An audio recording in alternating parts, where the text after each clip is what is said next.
Selamat sore Pak Julhalim, perkenalkan nama saya Rela Mariana, NIM 23565011, jurusan Sistem Informasi.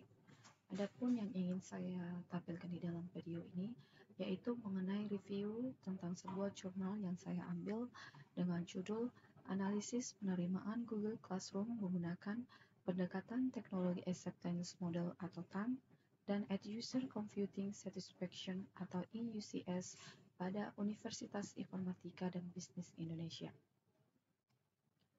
Untuk informasi jurnal ini adalah nama penulis Jatin dan Budiman, program studi Sistem Informasi pada Fakultas Teknologi dan Informatika, studi kasus Universitas Informatika dan Bisnis Indonesia, tanggal terbit 20 Juli 2021, peringkat Sinta 3, akreditasi Kemendikbudristek. Untuk materi yang terdapat di dalam PPT ini adalah sebagai berikut. Yang pertama, latar belakang, metode penelitian, yang ketiga hasil dan pembahasan, yang keempat kesimpulan, yang kelima kekuatan dan kelemahan penelitian, yang keenam adalah ide penelitian saya. Untuk yang pertama kali saya akan membahas tentang latar belakang. Adapun yang melatar belakangi jurnal ini yaitu pandemi virus corona yang memberikan dampak besar terhadap berbagai aktivitas di Indonesia, salah satunya adalah aktivitas pendidikan dan kegiatan pembelajaran di kampus.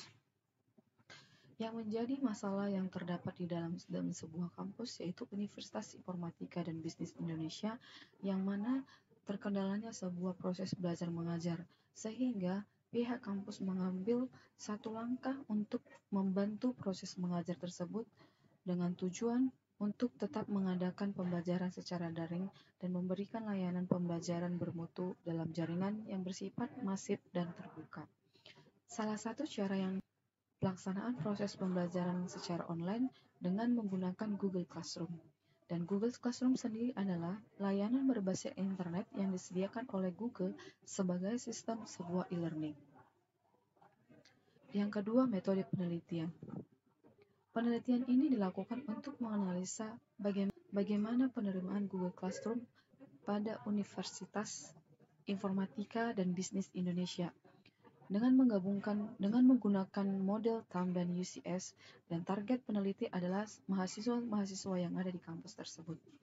Cara yang diambil peneliti untuk pengumpulan data yaitu penggunaan kuesioner yang mana menggunakan data primer dan data kuesioner secara online.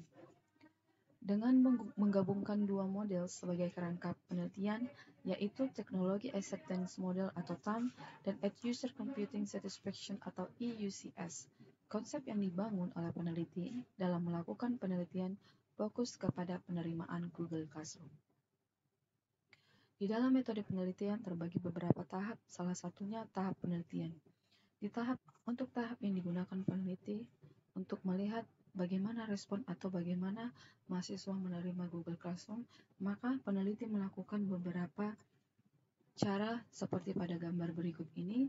Yang pertama, dimulai. Yang kedua, pemilihan topik. Yang ketiga, analisis penerimaan Google Classroom. Yang keempat, pengumpulan data awal sampai kepada penyusunan kuesioner. Dan untuk penyusunan kuesioner terbagi lagi dengan beberapa bagian. Yang pertama, penyebaran dan penggunaan kuesioner. Yang kedua, uji kuesioner, masuk kepada uji validitas atau reliabilitas, hingga pada masuk kepada timing, kesimpulan, dan saran, hingga pada ke tahap selesai. Bagian B adalah pengumpulan data. Penyebaran kuesioner pada penelitian kali ini diberikan kepada mahasiswa langsung, yang mana guna untuk melakukan uji validitas dan uji reliabilitas atas kuesioner tersebut. Dan skala pengukuran yang digunakan dalam kuesioner penelitian adalah skala Likert dan skala sematik diferensial, yang digunakan berbentuk checklist dan tersusun urut. Kuesioner menggunakan dan kuesioner tersebut menggunakan Google Form yang dapat diakses oleh mahasiswa Unibi. Bagian C, pembuatan kuesioner.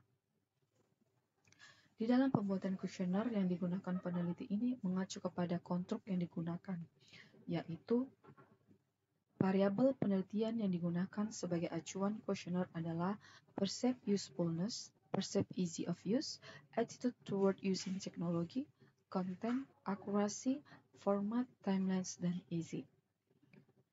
Dalam tabel ini akan menunjukkan untuk konstruk dan pertanyaan kuesioner peneliti. Untuk setiap konstruk yang terlibat di dalam kuesioner akan diberikan beberapa bagian indikator, sehingga mahasiswa dapat memilih kemudahan dan kesusahan apa yang mereka temukan ketika menggunakan Google Classroom. Di tabel ini akan terlihat beberapa jenis dan beberapa bagian-bagian yang terkait yang akan diberikan di dalam kuesioner tersebut, sehingga mahasiswa tinggal akan memilih apa respon yang mereka dapatkan ketika menggunakan Google Classroom. Untuk tabel skala Likert ini menunjukkan bahwa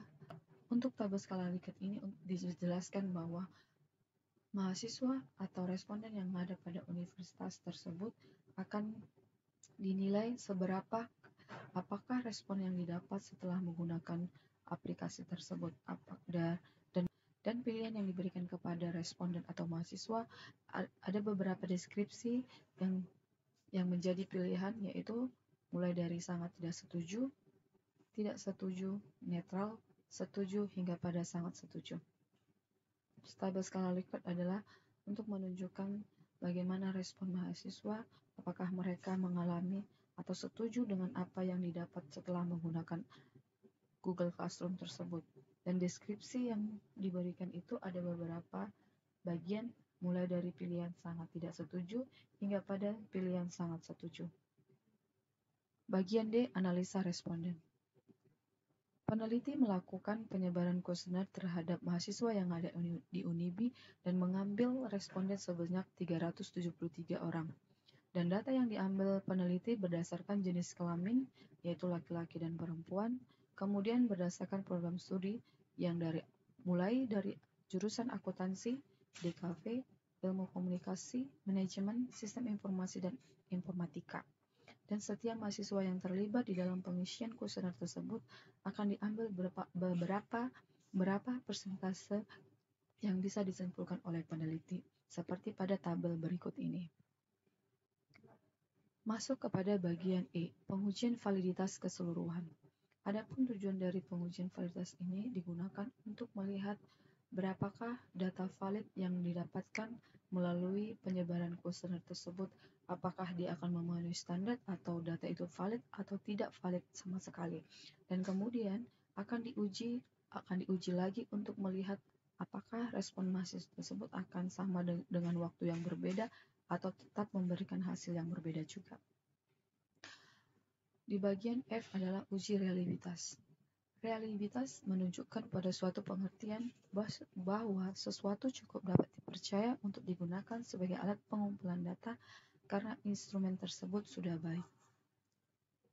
Dan angket yang dikatakan reliable itu jika memiliki nilai Cron base alpha-nya lebih besar daripada 0,600. Seperti pada tabel berikut ini menunjukkan bahwa nilai yang dihasilkan untuk nilai Cron base alpha-nya itu mencapai 0,968, sehingga kuesioner yang digunakan peneliti untuk mengambil atau mendapatkan responden mahasiswa ketika menggunakan aplikasi tersebut mendapat nilai Cron base alpha yang didapat sebesar 0,964 dan kuesioner tersebut dinyatakan reliable. Bagian ketiga adalah hasil dan pembahasan. Di dalam hasil dan pembahasan ini akan terdapat beberapa bagian. Yang pertama, operasional variabel. Di dalam gambar operasional variabel ini dijelaskan setiap variabel yang terlibat di dalam pengujian kuesionernya akan dilihat apa saja yang diberikan, respon apa saja yang diberikan mahasiswa ketika menggunakan aplikasi, dan variabel-variabel yang diteliti atau yang diuji kepada mahasiswa dimulai dari variabel perceived usefulness, perceived easy of use, content, easy, akurasi, timelines, dan format. Tahap B, pengujian operasional variabel. Di dalam pengujian operasional variabel ini pertama sekali dilakukan pengujian, yang mana setiap variabel yang terlibat di dalam aplikasi tersebut di dalam kuesioner tersebut akan dilihat berapa nilai yang diambil dan berapa hasil presentasi yang diambil oleh peneliti ketika seorang mahasiswa telah melakukan pengisian kuesioner. Dan di tabel ini pada gambar ini sudah dijelaskan berapa nilai-nilai variabel yang terlibat atau berapa nilai-nilai variabel yang diberikan mahasiswa ketika menggunakan aplikasi tersebut, dan variabel itu juga akan memberikan pengaruh terhadap satu sama yang lain, seperti berapa nilai variabel perceived easy of use terhadap attitude toward. Begitu juga dengan selanjutnya, seperti kemudahannya, ketepatan waktunya, konten atau isinya, format atau tampilan, hingga kepada akurasinya. Bagian tahap kedua adalah uji validitas. Di dalam uji validitas ini digunakan untuk menguji apakah sebuah indikator adalah bagian dari konstruknya. Berdasarkan tabel di bawah ini, indikator memang merupakan bagian dari konstruknya, sehingga di tabel ini diambil kesimpulan setiap variabel yang terlibat ada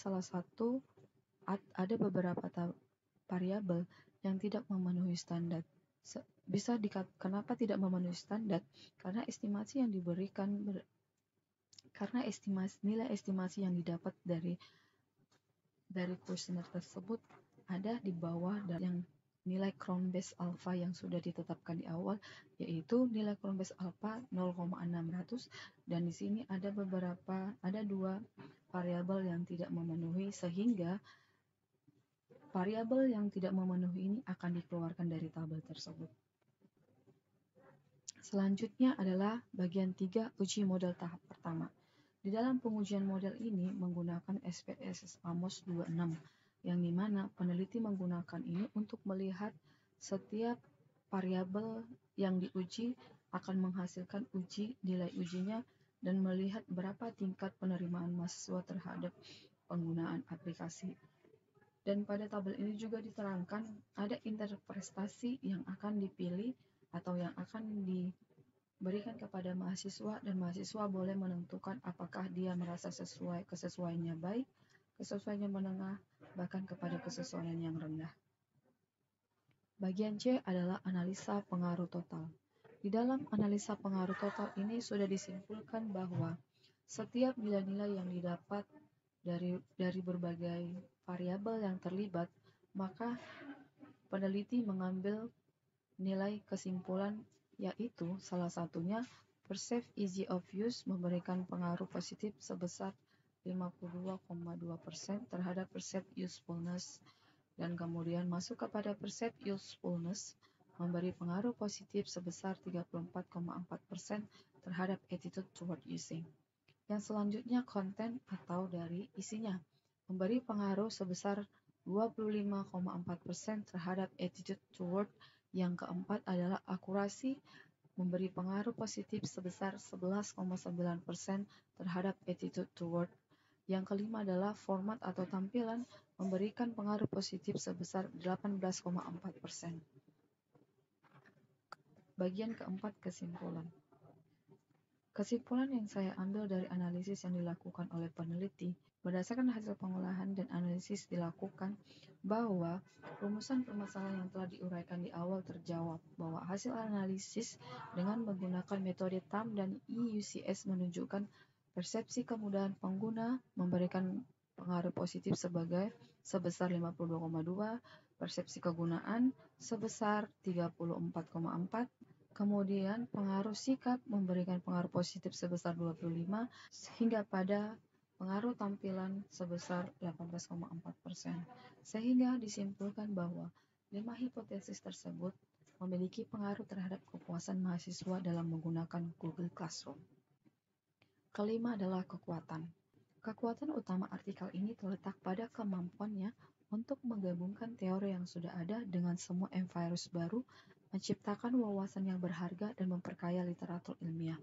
Dengan mendalami setiap aspek dari masalah yang dibahas, artikel ini berhasil memberikan pemahaman yang lebih dalam dan komprehensif memajukan penelitian di bidang tersebut. Adapun kelemahan yang saya dapat di dalam jurnal ini yaitu pertama, metode pengumpulan data yang tidak optimal, yang kedua, bias responden yang mana responden bisa saja memberikan respon yang terlalu positif atau terlalu negatif dapat mempengaruhi validitas hasil. Yang ketiga adalah keterbatasan alat ukur. Variabel-variabel yang digunakan di dalam TAM dan EUCS mungkin tidak mewakili semua aspek yang relevan dari penggunaan Google Classroom. Yang keenam adalah ide penelitian saya. Adapun ide penelitian saya yaitu tentang evaluasi penerimaan aplikasi di JHC menggunakan metode TAM dan EUCS studi kasus pada PT Bank Negara Indonesia. Sekian untuk presentasi hasil review jurnal yang saya ambil. Atas perhatian dan waktu yang diberikan oleh Pak Julalim, saya ucapkan banyak terima kasih. Selamat sore, Pak.